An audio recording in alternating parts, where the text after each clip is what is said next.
इस गृहस्थ जीवन में कहिए तो आप किसी भी स्थिति में स्थायी नहीं रख पाते हैं अपने दिमाग को।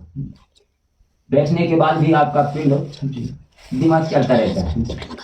ये सबसे अति आवश्यक चीज है कि दिमाग यानी मन को केंद्रित करके, जिनमें से 5 इंद्रियों में से एक इंद्रिय होती है, तो उसको जब अपन केंद्रित कर लेंगे यानी स्थायी कर देंगे, रिलैक्स दे देंगे, तो हमें एक शांति का अनुभव होगा और उस शांति के अनुभव में हम अपने परम पिता परमेश्वर को ध्यान करें।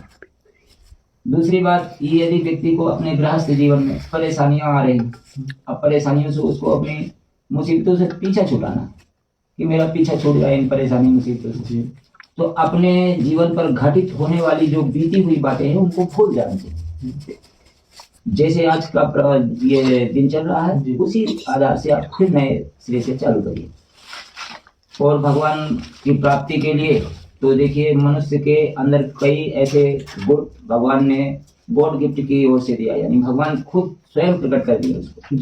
जैसे कि आप सोते हैं तो सोने के बाद, आपकी निद्रा के बाद स्वप्न में आपकी आत्मा कहीं भी चली जाती है और आत्मा अजर अमर है, ये शरीर नाशवान है। तो कहने का मतलब, यदि किसी गुरुजन ने, उसकी आत्मा ने सिद्धि मोक्ष तपस्या करके प्राप्त कर लिया है, तो ये जरूरी नहीं कि सभी आत्माएं, उसके अंदर जो परमात्मा रहते हैं, सभी आत्माएं सिद्धि और मोक्ष को प्राप्त करें। यानी उसके लिए कर्म करना पड़ेगा, त्यागना पड़ेगा। अपने शरीर से मोह, माया, क्लेश, ईर्षा, ये त्यागना होगा।